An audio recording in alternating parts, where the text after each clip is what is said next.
Hi, this is Barbara Gahn-Mueller. Welcome to the Peace Podcast. This Peace Podcast is brought to you to help you with your health, with your peace, and with happiness. Healthy living depends a lot on our resources. In order for us to be healthy, we have to feel comfortable with the money in our life. We have to feel comfortable that our world is safe, and we have to feel comfortable that the right people come to us at the right time. And so this Peace Podcast today is going to look at one aspect of happiness. It's the money situation that we all have to look forward to, and maybe don't have quite an understanding of how money really works. Today, we're going to interview Frank Sanitate. I have had the luck of knowing this man for many years. He's an author and a man who wants to make sure that our world works for everybody, that it is a better world created through his efforts and ours. And I hope you will listen carefully to what Frank says, because it's a key to our future is in this conversation. Welcome, Frank Sanitate. Well, thank you, Barbara. It's good to talk to you once again and see you once again. Thank you. Frank and I went back to the very beginning of his first book, Don't Go to Work Unless It's Fun. And I thought, how can anybody write a book, Don't Go to Work Unless It's Fun? And I think he has a new book coming out, and I'm making this up, Don't Go to the Bank Unless It's Your Money. So let's go on, Frank. And I've been reading your editorials, and I love your editorial in the news press talking about public banking and Forbes 400. What are we talking about here, Frank? Let's get right to it. All right. Well, public banking is a very new concept to most people because we have sort of a false idea of how banks work.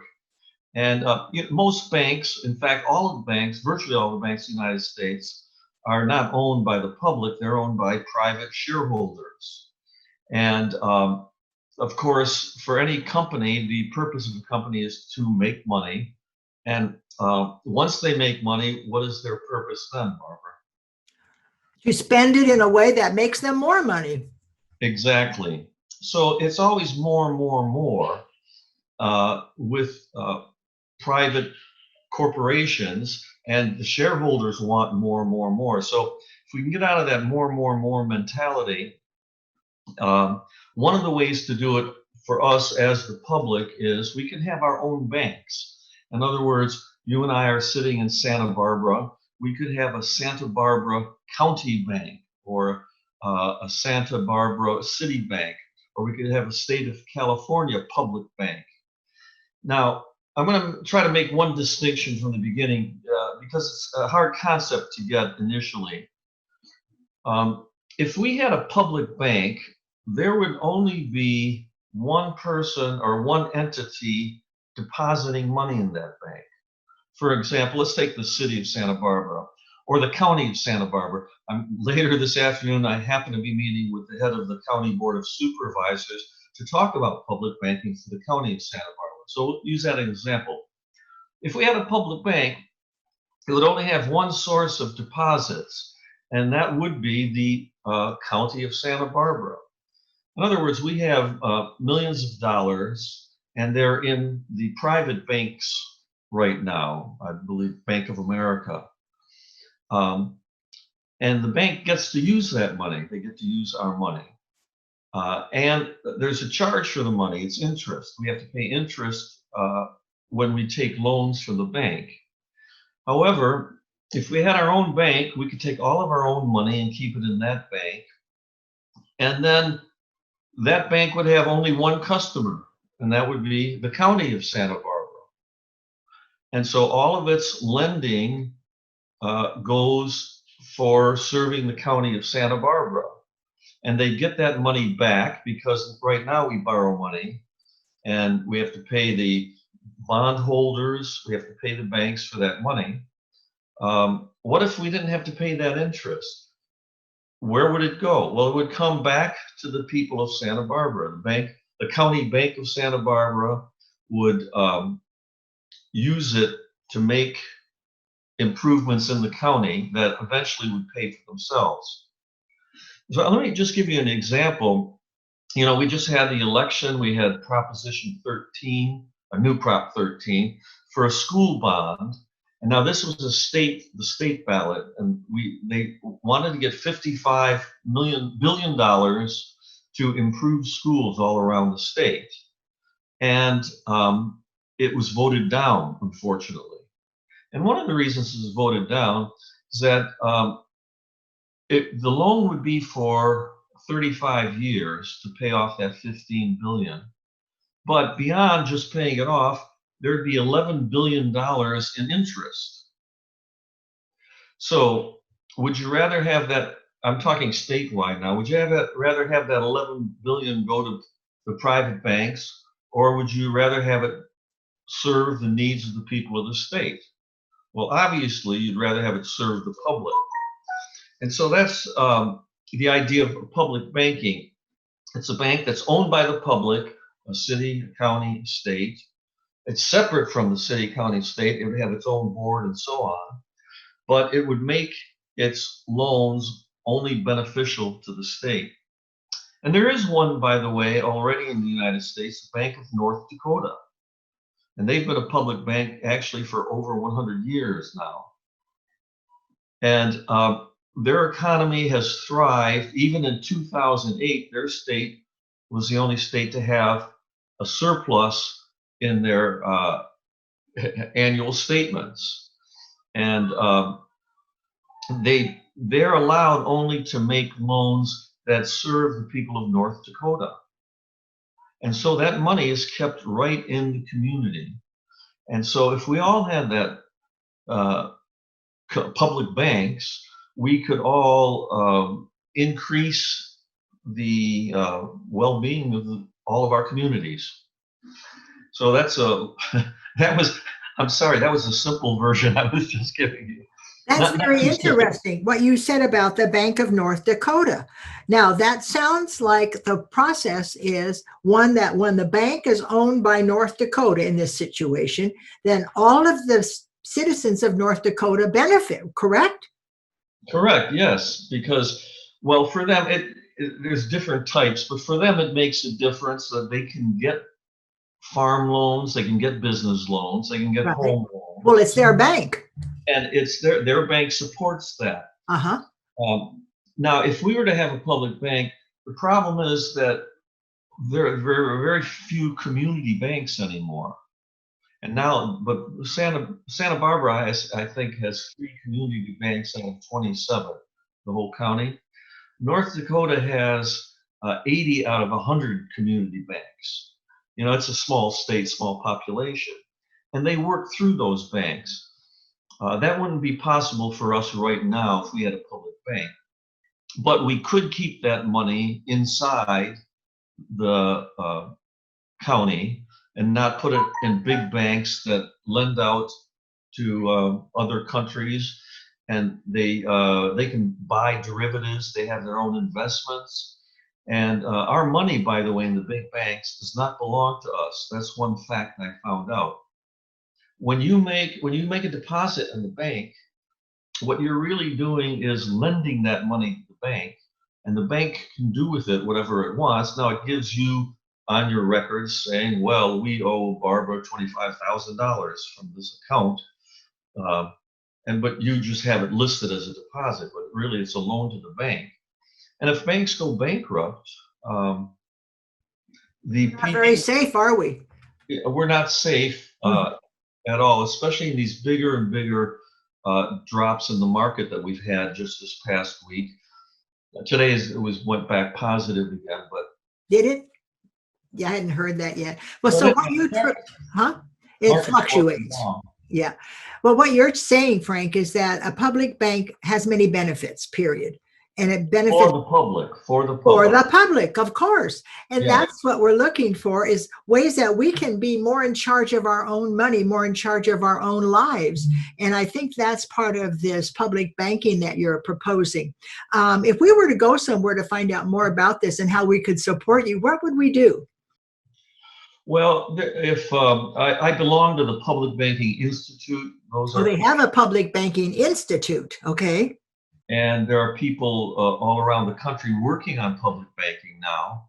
And so you can get more information from their Public Banking Institute. And in California, we have a California Alliance for Public Banking. And it's like many of the cities and counties in the state are working together to try to get their own public bank. Last year, we passed a bill, AB 857, or Assembly Bill 857, which allows cities and counties to start their own banks. Wow. And it clears some of the legalities, clears the way for them to do it. They still have to apply for a public bank. It has to pass FDIC rules. It has to go through the state office that checks on these things. And Is your goal this? You said you were going to meet with the head of the county board of supervisors. Is your goal to have him consider having us have a public bank in our community? Yes, it's a little bit more complicated though, because we're not quite big enough to do that. Oh, really? And but you can join with other counties. Mm-hmm. And so Santa Cruz County is already pushing this, and some of their supervisors are contacting other supervisors. Okay. So I want to make that connection between our county board of supervisors and Santa Cruz to see maybe together we could get this bank. We could bring San Luis Obispo, and we'd have this sort of quad 4-county bank for ourselves. That would be lovely. Well, I'm understanding that there's quite a few public benefits by having a public bank, and it keeps the rich people from controlling us and controlling our money. And I say rich people, not that they're bad. It's just that I don't have any say about what goes on when they have their money in different banks that I don't have any idea what's going on. And I like to have a little more control over my money and feel like it's serving a purpose beyond just being in a bank. Well, yeah. So one other thing I wanted to say about money is I've just found this out within the last, say, a couple of months through my belonging to the Public Banking Institute. When a bank makes a loan, where does that money come from? It makes a loan. It comes from depositors, I would guess.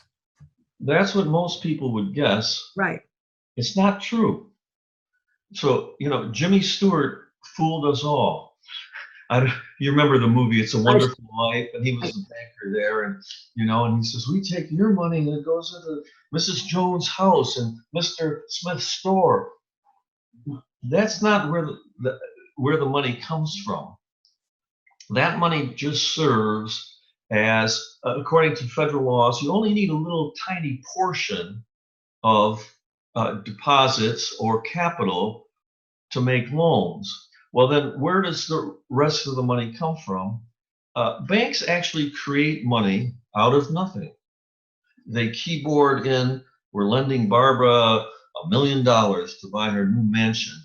And once they keyboard it in, it goes on your account, and then you send it out to the house buyer who's buying the house, and it gets in circulation. That money is created by the bank. There's no money there. There is some cash there, but cash, currency, and coins account for only 3 to 5% of our monetary supply. And you say, well, what is the rest of the monetary supply? Correct. It is debt. It says Barbara now owes the bank $1 million. Plus interest. Plus interest, right. So, excuse me. At any rate, there's a lot we don't know about banks, but I think we're all in the dark. And I think what you're doing today, Frank, is giving us an opportunity to begin to understand the advantages of public banking, to begin to take a little more interest in public banking, and to make a little more distinction between all these banks which are making money on our money that they loaned us from not having any money to loan us, but they still loaned it to us, to understanding that we can have a say about maybe doing something like the Bank of North Dakota, where they are very solid.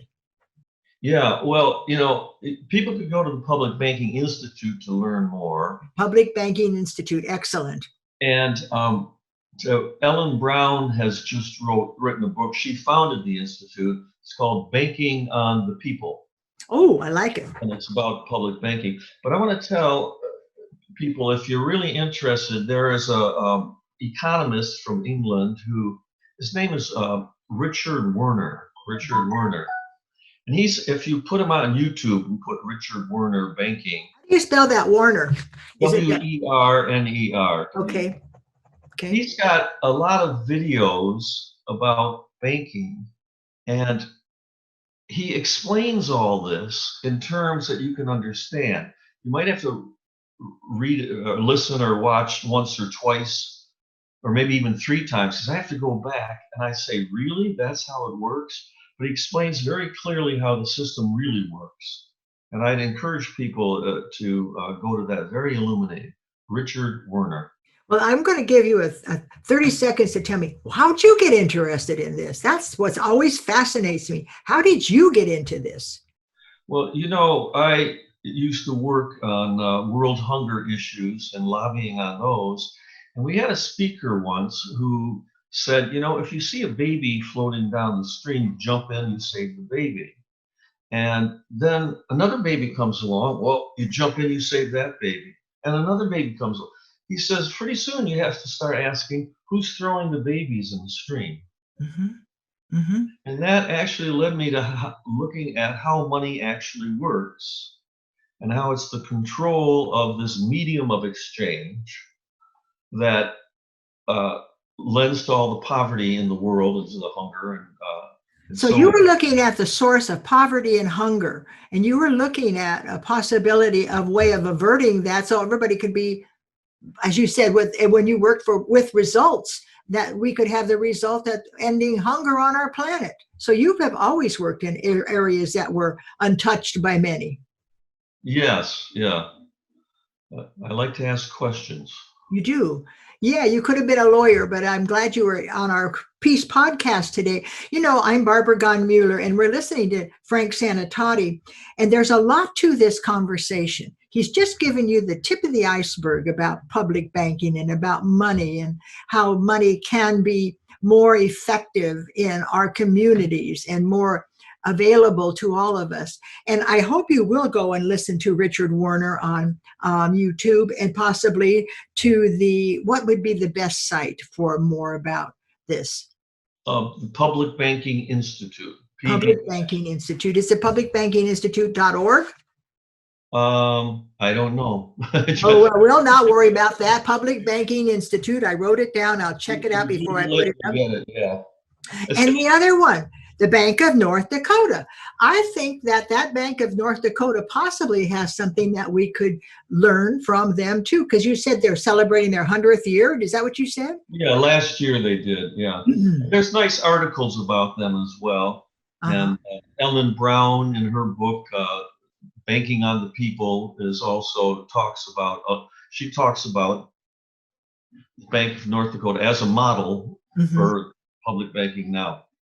That's really a kind of a teaser into public banking, what we're getting from you today. Yeah. A teaser, because you write these editorials for the Santa Barbara News Press, and I've seen them on many other publications, and I really appreciate your time and effort to make us all aware of public banking. So I'm going to thank Frank Sanitate for being on today. And if you had a dream for our planet, what would it be, Frank? A world that works for everyone. That's what I'm with you on that. So thank you, Frank, for being on today. And I really appreciate your efforts to bring money into our daily conversation. It's not something we should avoid. It's something that we should find out more about. And I really appreciated you being on today. Thank you. Well, thank you. I appreciate your having this podcast and thank you. The work you're doing. Thank you. Each day I wake up and I think, well, now who am I going to interview today? What does the public need to hear about peace and happiness and good health? And I know we're going through a serious virus going on right now, and people, I have been studying about the mental attitude that we carry with us keeps us safe, and I think we all need information. Again, I'm Barbara Gahn-Mueller. Thank you for listening, and thank you, Frank, for joining us today. And please tell your friends, listen to this maybe 1 or 2 times until you can have a conversation about what Frank talked about today. And be sure to join us. We have these 15-minute conversations. They're on peacepodcast.org. We're on iTunes. We're on Spotify and Apple Sound. Thank you.